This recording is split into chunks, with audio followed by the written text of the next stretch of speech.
12-year-old janitor's daughter outsmarts cyber hackers and saves $1 billion tech company. You won't believe who saved $1 billion tech company from total collapse. It wasn't a top engineer. It wasn't the CEO. It was a quiet 12-year-old girl holding a mop. Before the sun rose, Maya Williams stood in the server corridor of High-End Systems, one of the most secure tech facilities in the country. In one hand, she held a mop. In the other, her gaze fixed on a blinking red monitor. Her father, Earl, a janitor at the company, was scrubbing a coffee stain nearby, unaware of the storm about to hit. "That's not a glitch, Dad," Maya said calmly. "Someone's hijacking the system." Earl didn't even look up. "You're seeing ghosts again, Maya. That's just a maintenance screen." But Maya didn't blink. Her eyes followed the cascading strings of red code that weren't supposed to be there, not at this time, and not in this part of the building. It was only 5:48 a.m. The place was supposed to be quiet, safe, but something was very, very wrong. Unseen to most, Maya had spent years watching, reading, learning quietly while her father worked. She didn't wonder. She didn't talk much, but she saw everything. And now, that quiet brilliance had found its moment. Upstairs, the CEO, Clara Monroe, was already facing her own alarm. Her system access had locked her out. Her tech director called in a panic. "If we don't isolate this breach in 15 minutes, we'll lose Project Echo and the Department of Defense node mirror." It was a potential disaster worth millions. Downstairs, Maya's mop hit the floor with a loud clatter. She stepped forward, eyes narrowed. "That's not a screen error," she whispered. "They are tunneling into the backup drives." Earl finally crouched beside her. "We don't touch what isn't ours," he warned. "I didn't touch anything," she replied softly. "But if they don't stop it, the code will replicate across client branches. That's millions in damage." Two IT workers rounded the corner and froze when they saw Maya pointing at the terminal. "What are you two doing here?" one demanded. "Cleaning," Earl answered, holding up his badge. Maya pointed again. "Check the parity log from 2:07 a.m. That's when it started. It's cloaked, but you can reverse the node power from root F4. The younger tech blinked. "Wait, she's right." They ran to confirm. Within minutes, the entire basement lit up with emergency activity. Clara Monroe arrived shortly after, demanding answers. "Who is this girl?" "My daughter," Earl said. "Get her out of here," Clara ordered. But her lead engineer stopped her. She flagged the breach before we even saw it. If we use her trace model, we might still stop this." Clara looked at Maya, just a girl in an oversized hoodie and worn sneakers, but something in Maya's eyes made her pause. "You have 60 seconds, Clara said. "Tell me what you saw." Maya unrolled a napkin covered in graphite lines and tiny numbers. "I drew a map," she said. That napkin, drawn with nothing but memory and insight, became the key. Clara asked her to recreate it on the glass wall in the command center. Maya nodded. "Can my dad stay?" Clara didn't hesitate. "Yes." And so, with mop water still clinging to her sleeves, Maya stepped forward and drew a network architecture more detailed than most seasoned engineers could explain. Dozens watched in stunned silence. "She's mapping a reverse tunnel," someone whispered. "That loop," Maya pointed, "is where the rogue code replicates. It's disguised as a sink, but it's bouncing credentials every 10 minutes. How do we stop it?" Clara asked. "You'll need to rebuild from the physical backup in San Jose. It's offline, but it's clean." Engineers froze. "That's in cold storage."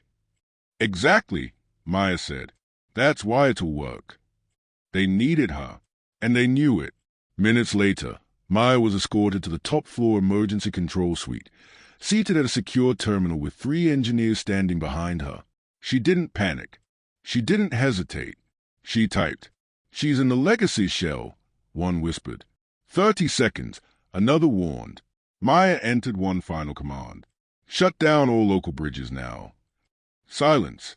Then green. The threat was neutralized. The room erupted, but Maya simply turned to her dad and asked, "Can we go home now?" Clara walked over. "Maya, you just saved this company from disaster." "I didn't mean to," Maya said softly. I just didn't want the screen to lie. By the next morning, word had spread. The boardroom was buzzing. Engineers, executives, even lawyers, whispered about the little girl in sneakers and a janitor's badge who'd outmaneuvered a corporate cyber attack. But Maya, she just sat with her dad, drinking chocolate milk. I'm not used to people looking at me like that, she mumbled. They are not just looking, Earl said. They are seeing you. Later that day, Maya sat at one end of a massive boardroom table. Her feet didn't touch the ground. How old are you? One director asked. 11. I'll be 12 in March. Who taught you this? No one, Maya replied. I read. I watched. And when things didn't make sense, I traced them until they did. Silence. Clara stood. I propose a private mentorship program. She works part-time with our cyber team. Quietly. No press. No pressure. And we compensate the family. Maya looked to her father. He nodded. Okay, Maya said. But I'm not wearing anything with shoulder pads. Everyone laughed. That night, on the city bus ride home, Maya asked, do you think they really mean it? I think they saw something they weren't ready for, Earl replied. And now they are trying to catch up. Maya leaned her head against the window.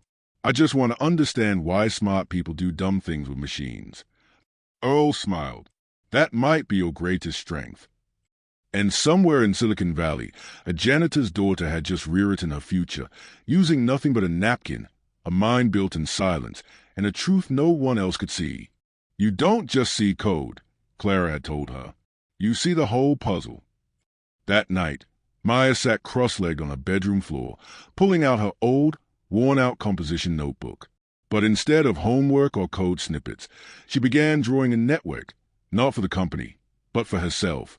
A dream map. Thin line connected her dad, her school, silence, the janitor's closet, and even the cold glass boardroom. Every path was clean. Every turn was deliberate. She didn't know it yet, but that map would one day become the foundation for Sloan Tech's future training protocols. The next morning, Maya didn't slip through the side door like before. She walked through the front entrance, badge clipped neatly to her hoodie. Maya Williams, Junior Systems Advisor, Provisional. She passed the front desk where a young man raised an eyebrow but said nothing. Others glanced at her too, half smiling, half curious. She wasn't just Earl's daughter anymore. Upstairs, the cybersecurity team had already prepared a desk for her, basic, with a monitor, a whiteboard, and a welcome basket of snacks. Clara gave her a nod. Take your time. Explore. Ask anything. Maya sat down, placed her hands on the keyboard, and took a deep breath. No breach. No alarms. Just possibility. From the corner of the room, Earl stood silently, mop in hand, wiping his eyes with a quiet smile. Days passed. Maya became a shadow within the team, quiet, observant. She spoke only when necessary, but when she did, it always made people stop and reconsider.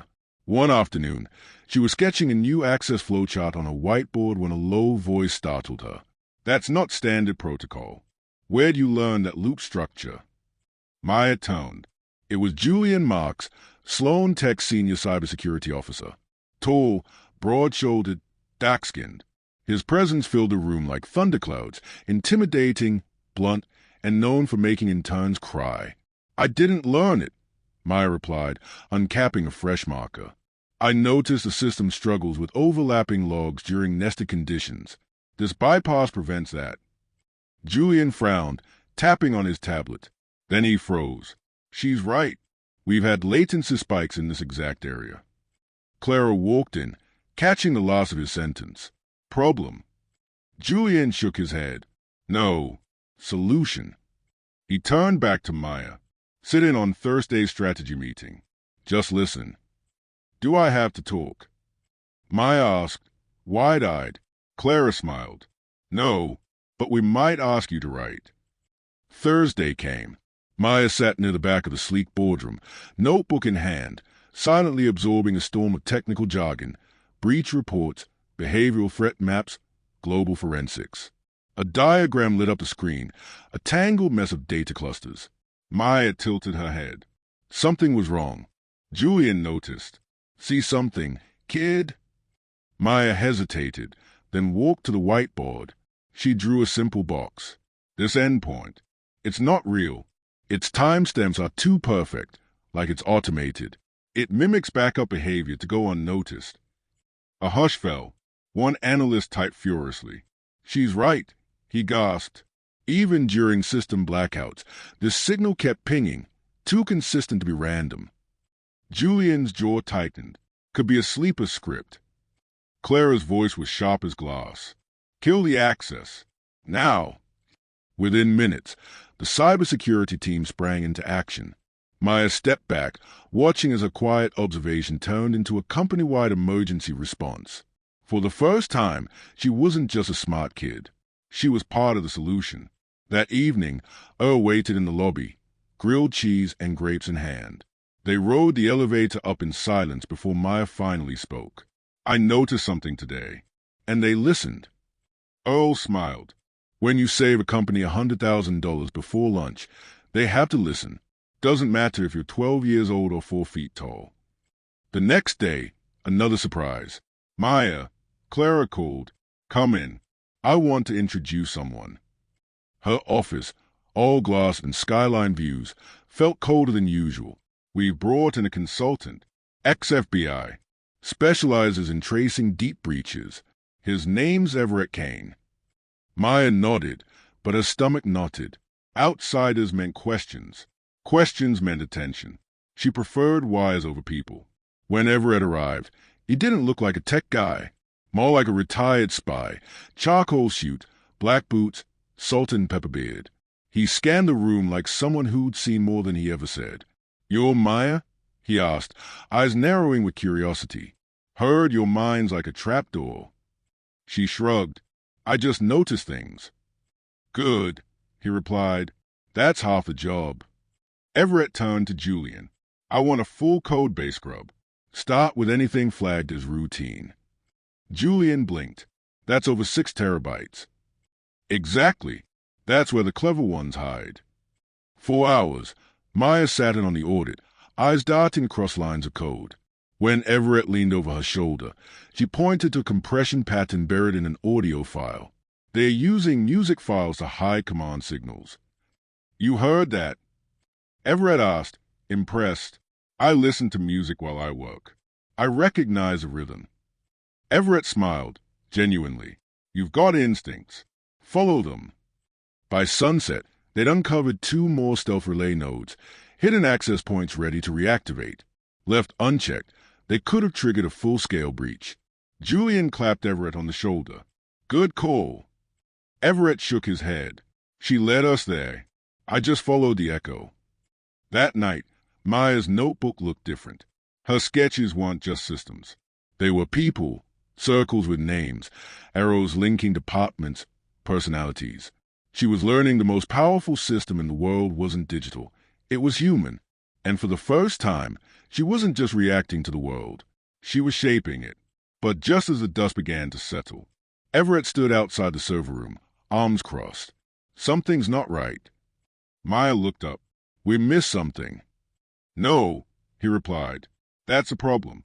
The logs are too clean. Like someone wants us to think it's over. Maya frowned. You think it's a trap? He didn't answer. He just pushed open the server room door. Inside, the hum of machines felt off. Cold. Calculated. Maya crouched near the racks and spotted something. Small, embedded, unfamiliar. This port wasn't here last week. I cleaned this floor with my dad. It's new. Julian examined it. His face paled. It's not on our inventory. Everett knelt down, eyes narrowing. It's a smart relay. Not just a backdoor. This thing listens, adapts, copies internal traffic. Maya stepped forward, like a voice mimic. For data. Exactly, Everett muttered. Clara's phone buzzed.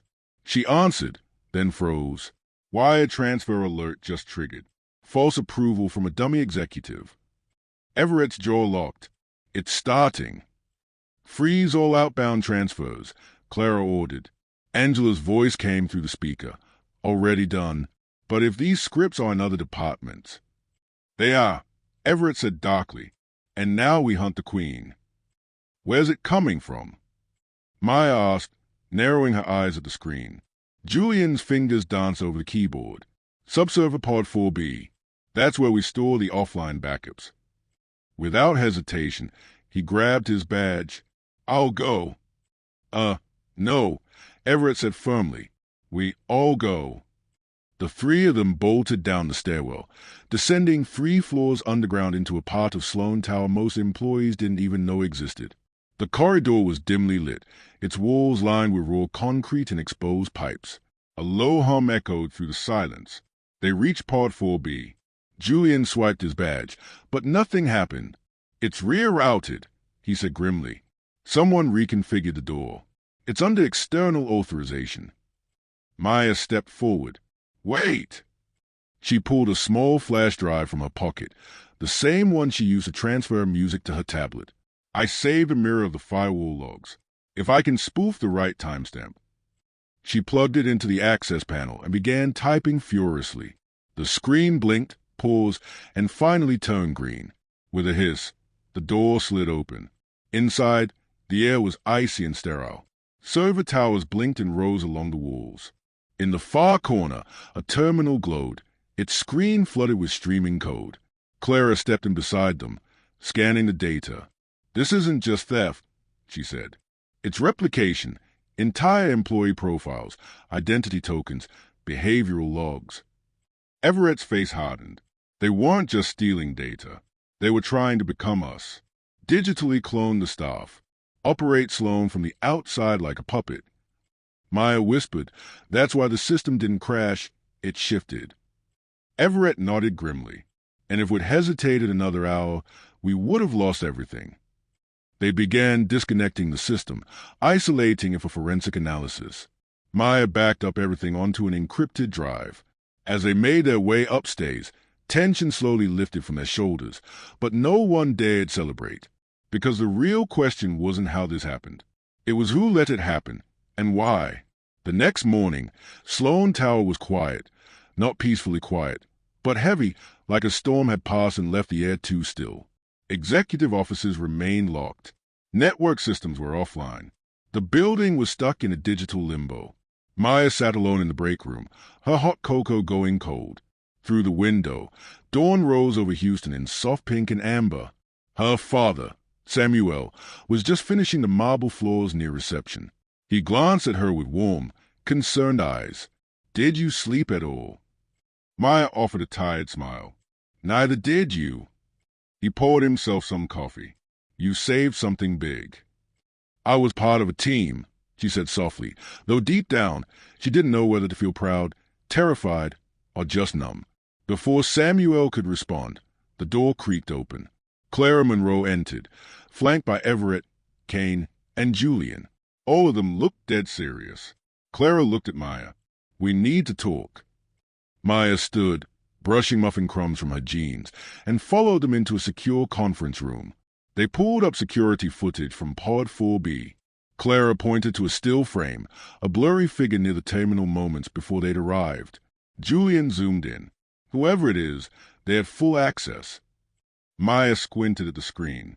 The face was turned away, but something about the build, the posture, it sparked recognition. That's not a stranger, she murmured. Everett enhanced the image of the badge clip to the person's belt. Clara's jaw tightened. Mason Trent, the head of internal IT. 20 years at Sloan. Trusted. Respected. He mentored dozens of staff, shared dinners with board members, ran charity events. Julian whispered. He was in charge of server protocols. He knew how to plant a relay. And exactly where to hide, Everett added. He banked on us never checking the subserver backups. Clara turned to Maya. Your firewall mirror broke the loop. Without it, we'd still be blind. Maya shook her head. Why would someone like Mason do this? Everett answered flatly, because someone offered more than everything he already had. That afternoon, a tense meeting unfolded in CEO Lawrence McMillan's office. The silver-haired executive paced as the team laid out the evidence. He was selling behavioral data, Clara explained. Login routines, speech patterns, staff habits. To who? McMillan demanded. Julian didn't look up. We traced one of the terminal bounces to a shell company in Estonia, likely just a front. Maya, seated quietly near the window, spoke at last. He was building a version of Sloan that didn't need people. Just algorithms. No employees. No questions. Silence fell. Do we have him? Macmillan finally asked. Not yet, Clara replied. He disappeared last night. Cleaned out his home office. But we've frozen his assets and quarantined all compromised systems. Macmillan turned to Maya. You're 13, right? She nodded. He exhaled in disbelief. You caught what our top experts missed. I just pay attention, she said quietly. Macmillan gave a thoughtful look. Your father's been here nearly a decade. Early every day. Never complains. Maya didn't know what to say, so she just nodded again. He crouched to her eye level. We're going to need your help. You didn't ask for this, but right now, quiet minds matter more than loud titles. That evening, Maya sat beside Julian in the operations room, watching streams of data crawl across the screens.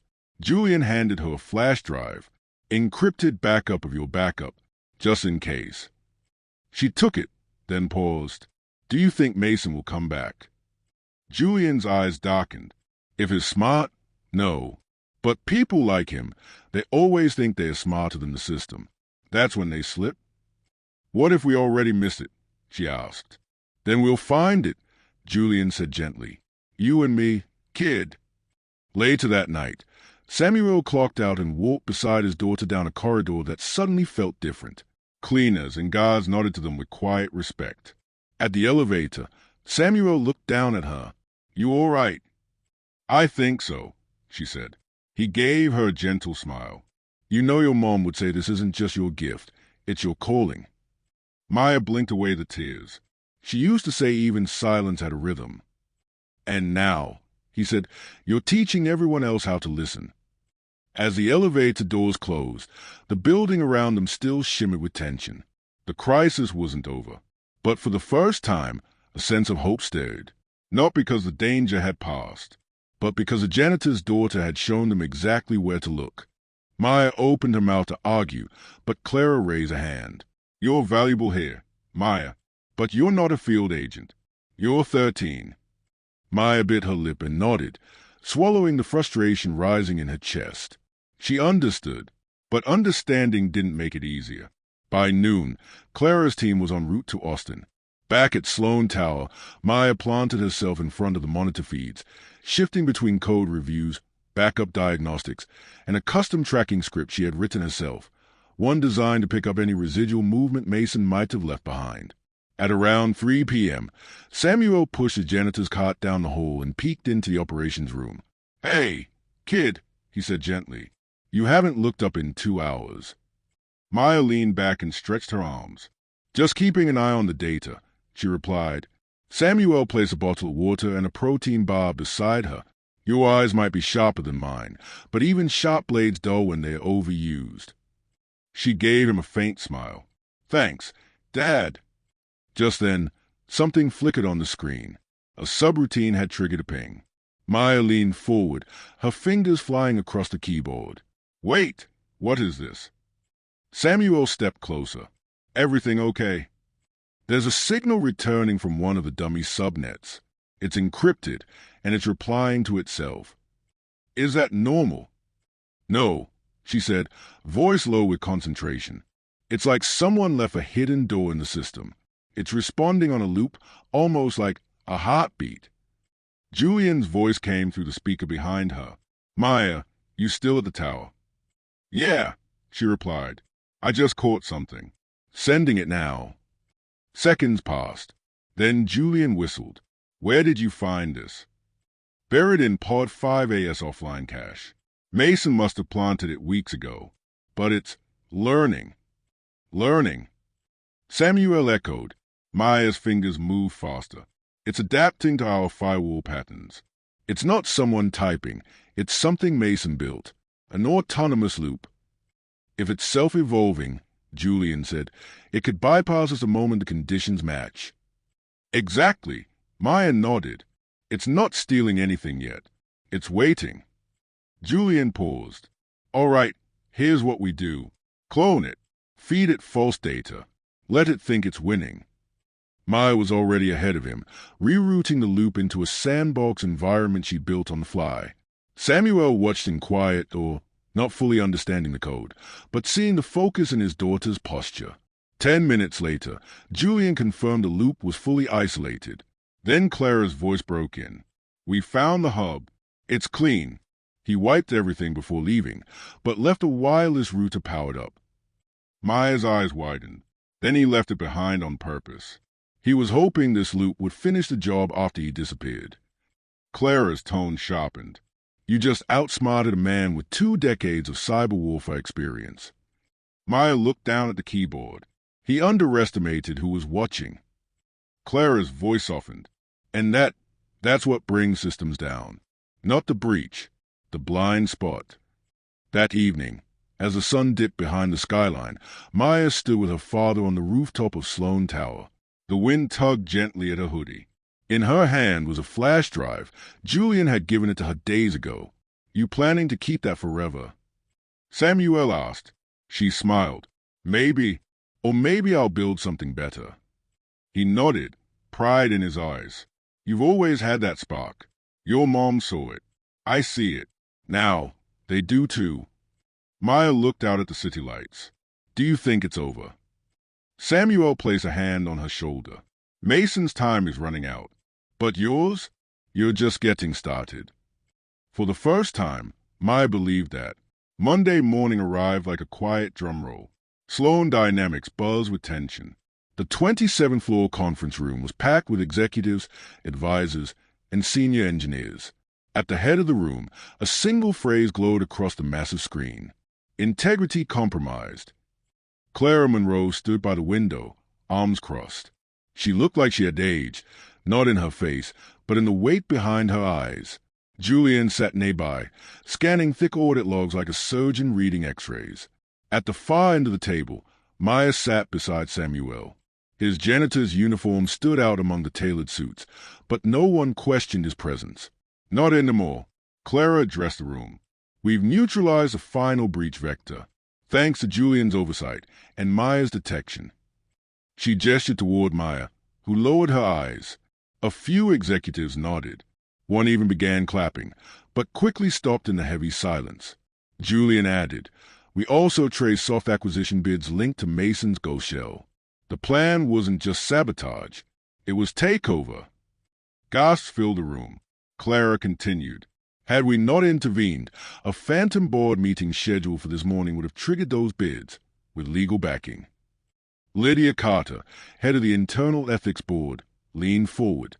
So Mason destabilized the system to justify selling us out to himself. Yes, Julian said flatly, and he nearly pulled it off. A hush fell again. Then Howard Brinkman, a co-founder in a gray suit, asked, How did a kid, no offense, see what our cybersecurity division missed? Maya raised her chin. Because I wasn't looking at the walls. I was watching the floor. He didn't hide it in the code. He hid it in how the code behaved. She paused. Most people hunt malware like wolves. But this was a ghost. It didn't bite. It echoed. The room was silent. Samuel spoke next. She saw patterns, things the rest of us weren't trained to see. She didn't care who wrote the code. She listened to what it was trying to say. Clara nodded. And because of that, Sloan Dynamics still stands. She turned to the group. The board has approved a full purge of Mason systems. Legal action is underway. But now, our real task is restoring what nearly slipped away. The screen behind her faded to white. Later that afternoon, Maya walked the quiet hallway leading to the rooftop garden.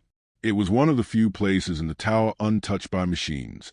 She sat near a planter wall, legs crossed, staring out at the city. Clara appeared moments later, barefoot, heels in hand. She joined Maya in silence. I didn't mean for any of this, Maya said quietly. I know, Clara replied. But sometimes life chooses you. I'm just a kid. You're more than that, Clara said. There are 2 kinds of people, those who wait for the fire to reach them, and those who smell the smoke before anyone else. You smelled it, Maya, and you acted. Maya hesitated. Do you think he'll come back? Mason. Clara shook her head. Men like him never truly disappear. But when they return, they come back weaker, because they come back alone. Maya looked over. And I'm not alone.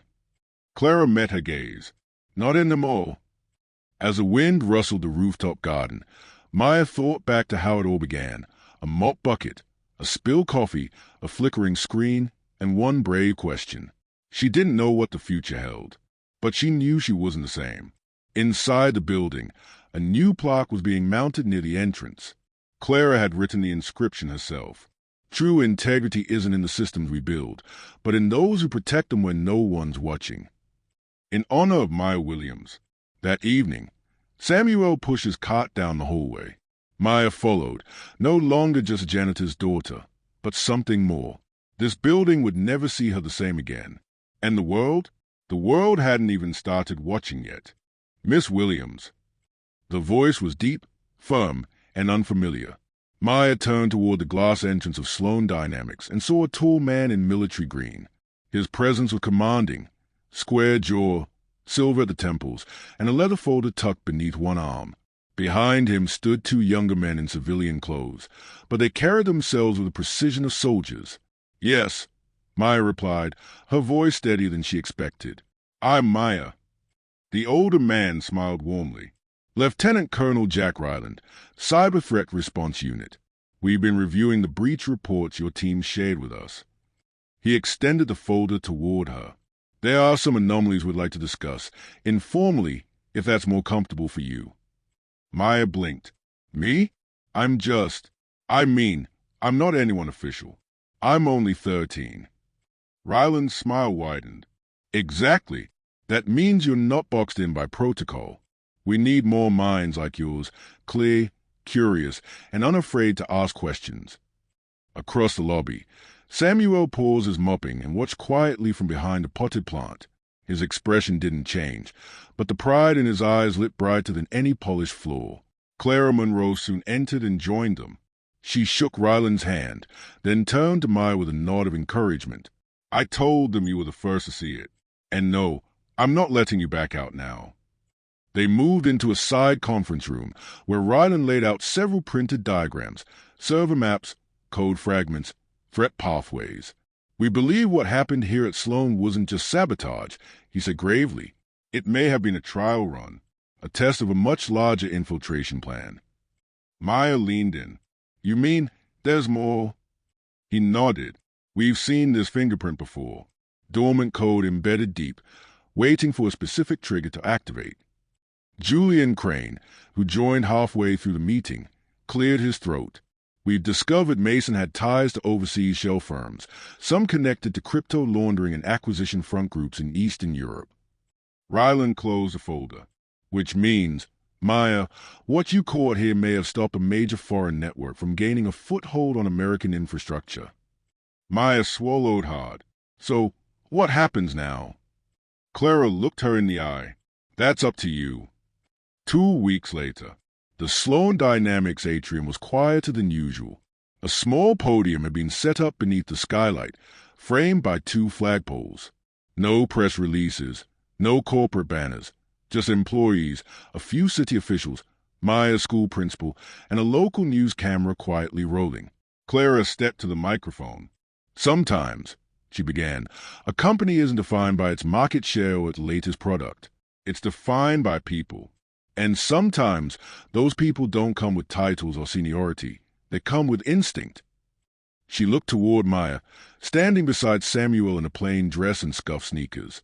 We owe a great deal to Maya Williams for seeing what no one else did, for speaking up when silence would have been easier, and for reminding us that integrity is not something built into systems. It's carried by people who care enough to protect them. Soft applause filled the room. Maya stepped forward.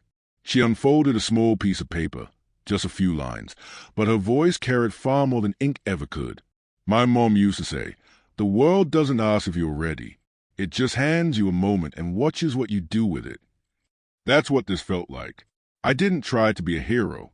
I just asked a question that didn't sit right with me. And sometimes, I guess that's enough. She paused, glancing around at the crowd of professionals, leaders, and engineers, none of whom looked down on her now. So if you're ever the quiet one in the room, the one no one notices, don't let that silence make you small, because being quiet might just mean you're the only one truly listening. There was silence, then applause, deep, long, and full. That night, back at home, Maya sat beside Samuel on their apartment balcony. The city lights blinked in the distance, and the plants her mother once cared for swayed gently in the evening breeze. Samuel handed her a mug of warm chamomile tea. "You did good, baby," he said. She smiled, leaning into the steam. "You always told me mop handles teach balance. I just never thought that balance would be between a firewall breach and a federal task force." He chuckled, then grew quiet. "You've changed," he said softly. "Not in a bad way. Just, I see it now. The way you sit straighter. The way you breathe." "I guess I'm not invisible anymore," Maya whispered. Samuel looked at her, his eyes gentle. "No, you're not. But don't forget, there's strength in being unseen too. That's where you built your courage."